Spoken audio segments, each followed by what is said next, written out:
Hey everyone, what's up? This is Disney 65 in here, and today I decided to watch a film that is already in the cinemas. It's been remade like 4 times.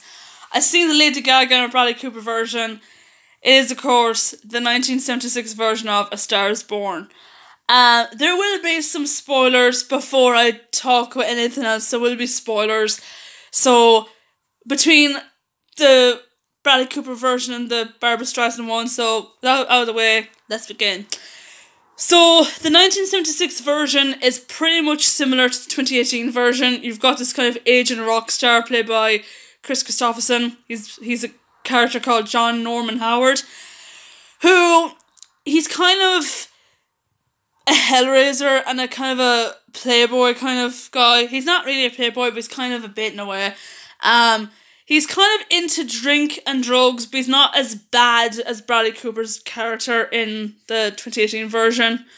Of course, John falls in love with a girl called Esther, played by Barbra Streisand, who is kind of like an up-and-coming star, and you pretty much know what's going to happen after that.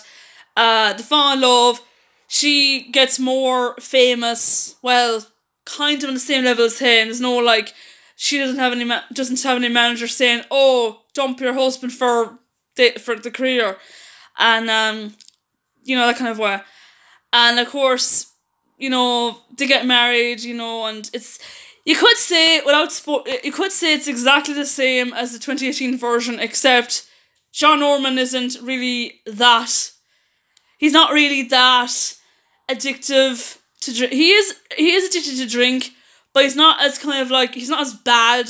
I wouldn't think he's not as bad as Bradley Cooper's version, who you see him drink constantly, taking drugs, and you kind of know a mile away what's gonna happen. In the 1976 version, you don't really get the foreshadowing at all. He's kind of a reckless driver, and you kind of go, okay, this guy's gonna get killed in a car crash, and guess what? He does. He drink drives and he gets killed in a car crash, and the car's like made shite of. Yeah. So yeah, what I think about the 1976 version, to be honest, it was decent, but I prefer the Lady Gaga and Bradley Cooper version. The reason why is because, number one, I believed Bradley Cooper and Lady Gaga's chemistry. Two, the songs are better. The songs in the 1976 version is like, what? Is it Man in the Moon or something? And there's another one, Evermore, that's from Beauty and the Beast. Evergreen, which won a Best Original Song back in the 70s. It's sung by Barbra Streisand. There's another one too that's in the 1976 version. Oh god, I forgot the one. Is it When I Look at You or something like that? I think it's the name of the song. But yeah, the songs in the 1976 version isn't that memorable. I wouldn't say it's not. I don't know. There's not one song that's like stuck in my head. When I saw the 2018 version in the cinemas, I knew the songs straight away. They were in my head. I knew them straight away. Also, I wasn't emotionally invested. Number three, actually, my points, reasons why I like the 2018 than this version. The third reason is, of course, I believe, is because of the story. Now, the story of A Star is Born 2018 is more realistic, I thought. Like, the 1976 version is grand too, but more than point one, I kind of believed in the characters more. I kind of bought that Bradley Cooper's this talented musician, guitarist, rock star whose life is totally fucked up, and Chris Christopherson's character, he is the same, but he's not as bad, like I said. Yeah. Also, the death scene between the two main characters, Bradley Cooper's version and Chris Christopherson's character, I actually felt more emotional than with Bradley Cooper committing suicide in the film than Chris Christopherson got killed in a car crash. When I seen the 1976 version, and I saw the part where Chris Christopherson's character died, I was like, this go on. There was I was kind of teary, but I said to myself, meh. The 2018 version was like this.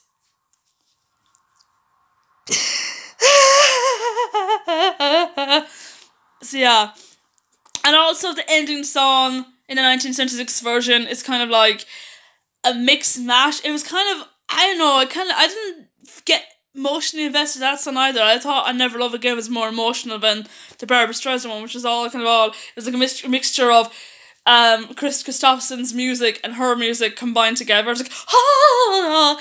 So yeah. Yeah, I did, however, spot a few references to to the Bradley Cooper version as well.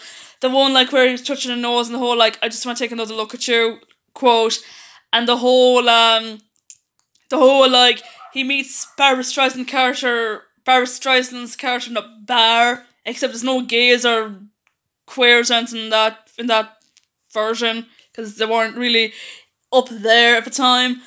I'm not homophobic, I'm just saying.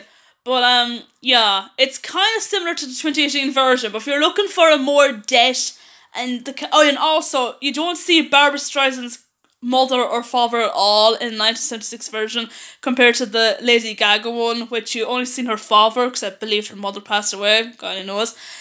And I think Chris Christopherson's character was a lonely child because you don't see his brother or anything. And yeah, so to be honest, if you like the 2018 version of Stars Born, you probably like this version, but for me, I preferred the Bradley Cooper version, hands down.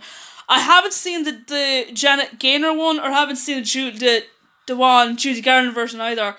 I may watch those two eventually, I don't know, because the other two, the Judy Garland one and the Janet Gaynor one, were more about an actress who falls in love with an actor who's kind of struggling and he's obsessed with drinking all the crack. But yeah.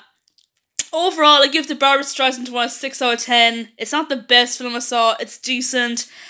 Will I watch it again? Probably not, but I might watch it maybe again. I don't know, I probably will. But I give it another chance. But for me, it's not the best. It's actually 38% in Rotten Tomatoes, and it actually didn't get a higher budget compared to the Bradley Cooper version. It did win, however, 5 Golden Globes. It won like Best Original Song for Evergreen. It won Best Actor, which was Chris Christopherson, Best Actress in a Musical or Comedy, Barbra Streisand, and also won Best Motion Picture at the Golden Globes. So yeah, overall, I did enjoy it, but I wasn't, like I said, emotionally invested, so that's why I gave it 6 out of 10. So did you see the 1976 version? Did you like that version or the Lady Gaga version? Let me know in the comments down below, and until next time, take care.